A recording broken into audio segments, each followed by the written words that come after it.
What's up guys, James here from Boot Wizard Boot Reviews, and today I'm back with another video in collaboration with the guys over at A.R.F Football. Now if you didn't see the original video, I implore you to go and check it out. A.R.F sent me a mystery retro boots box, which was awesome. I unboxed it live with you guys, so I found out what they'd sent me at the same time you did. Now in that box there was a pair of pro stock boots with these T90 Laser III Elites, and like I say, they're pro stock. So what we're going to do today is we're going to break down what the difference is between a pro stock boot, a regular release retail boot that you and I can buy, what I'm calling a retail pro custom boot, and also some completely pro custom boots. So we're going to see what's the difference and which one you should be super excited about having or buying. Regular viewers of the channel will be aware that my lovely boot wall is not present today. It will be back soon, there's just some rearranging happening, but for now, like the video, get subscribed, and let's break down what it actually means when we talk about these 4 different types of boot.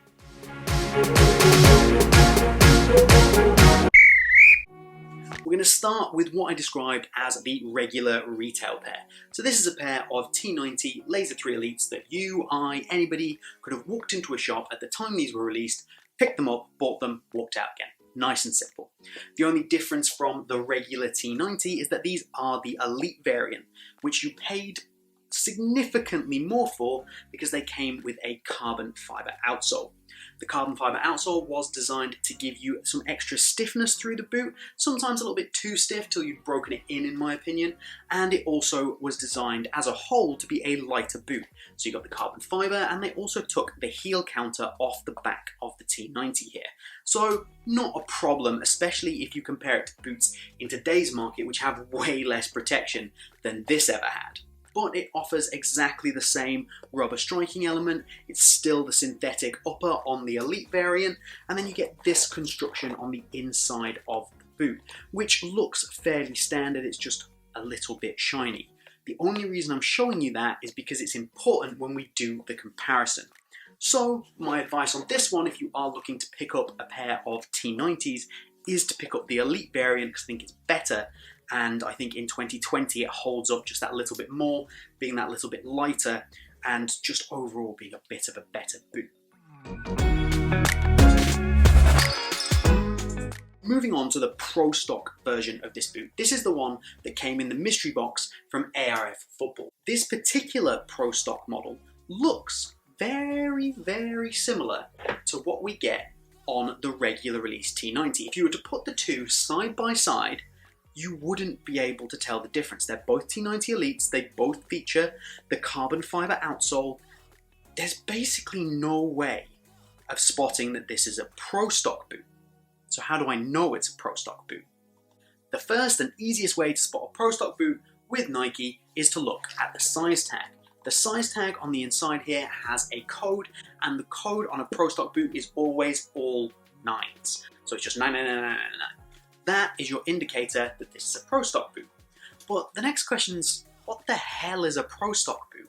So pro stock boots on the whole are things that you and I cannot get hold of at retail. But these are the kind of boots that players who are professional players, sometimes semi-professional players, can go and pick up, as opposed to getting fully customized boots. So Nike, Adidas, everyone, they don't fully customize boots to every single one of their athletes. These guys are sponsoring everybody from Messi, Ronaldo, Neymar, Mbappe, Griezmann, all the way down to players who are playing in much lower leagues because they want mass exposure for their brand. And what they make available to these people who are sponsored, are pro stock boots, and this is a pro stock boot.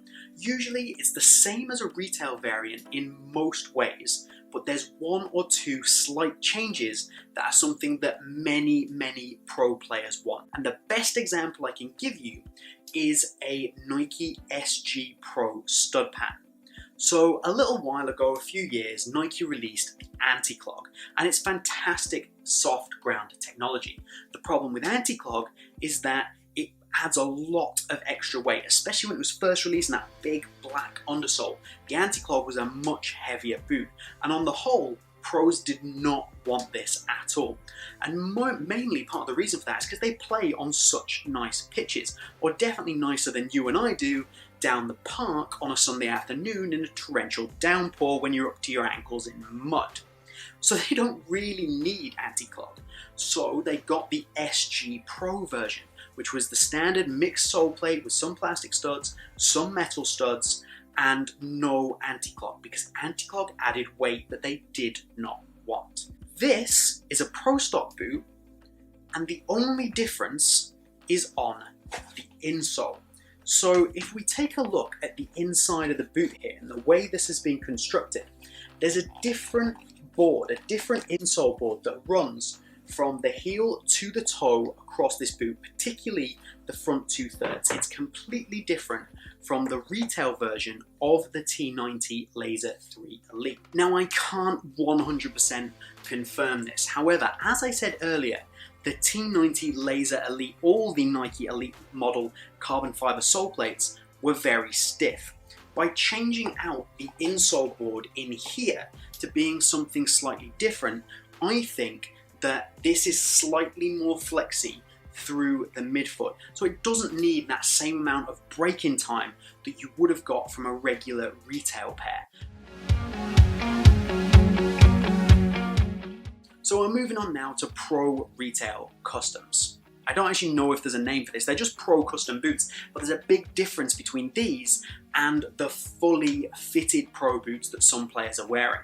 And I have a great example of this with my Predator 20.1s. These boots were to belong to Oliver Norwood, who plays for Sheffield United. So we're talking top Premier League players here who are getting this. Now, there is no major difference in this boot. They haven't changed the construction, the upper. This is not form fitted to his feet or anything like this. This is a regular release boot that you or me could go down the shop and buy, but it's been sent to the Adidas factory in Germany to have some customizations added. We know this again by looking at the label. If we look at the label on a fully customed Pro Adidas boot, it has a different label which says only the best for the athlete. It has custom sizes, it has different or no codes. There's a whole different setup.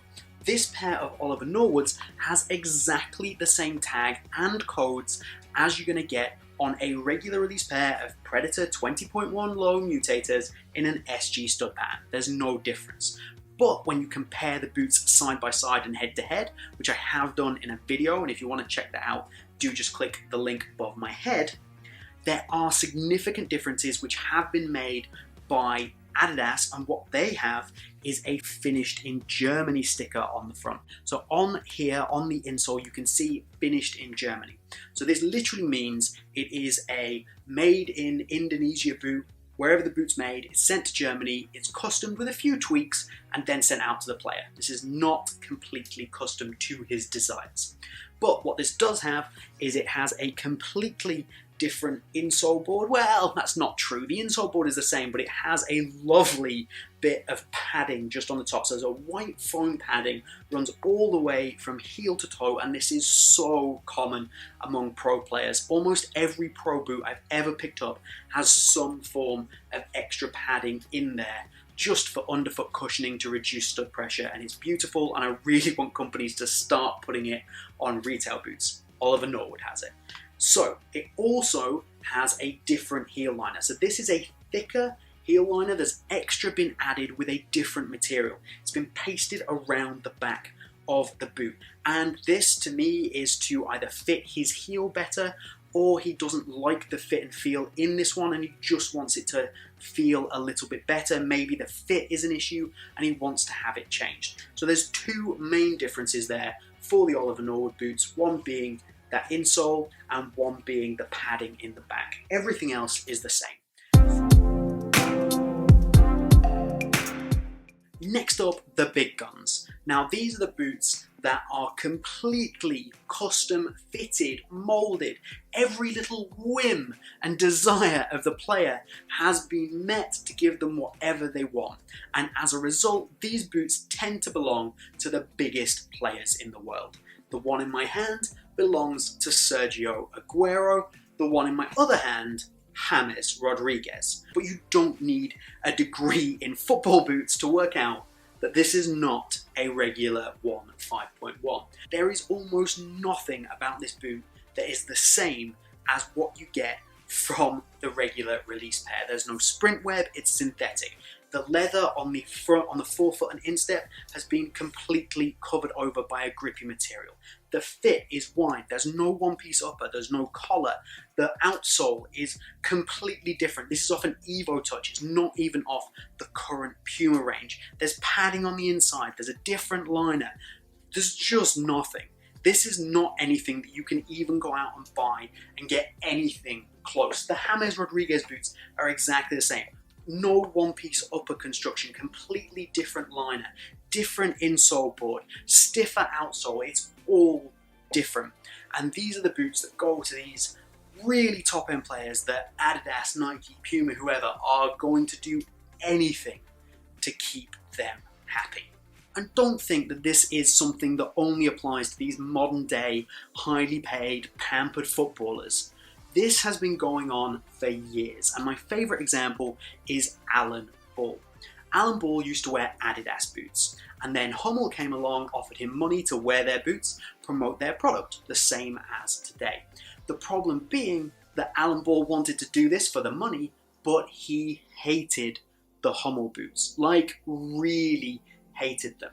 So Hummel were releasing a white boot. This was the big statement, that there was going to be a white football boot and it was going to stand out. So what Hummel did is they sold this white football boot with the Hummel stripes on the side to everybody else, and they went out and they bought Alan Ball Adidas boots. They spray painted them white and put the Hummel stripes on the side. He did eventually get found out because the paint started to come off, and Hummel blamed it on Alan Ball and said they had nothing to do with it, whereas it's been proven since that they were in this from the start. This ruse would have lasted about 2 minutes in today's age of social media and cameras and things like that, but it's a fantastic story that I really enjoy. So that's your 4 types of boot. You've got your retail boot, you've got your pro stock boot, you've got your pro custom retail boot, I need a better name for that, and you've also got your completely custom boot. All fantastic options. Let me know down in the comments if you could just take one element from each of these boots, one little thing that you'd want to put on your own custom boot, what would it be? Remember to like this video, get subscribed for more content like this, as well as all the new releases. I post 3 times a week. But that's all from Boot Wizard here today. I hope you've enjoyed it. Have a good one, and I'll see you soon.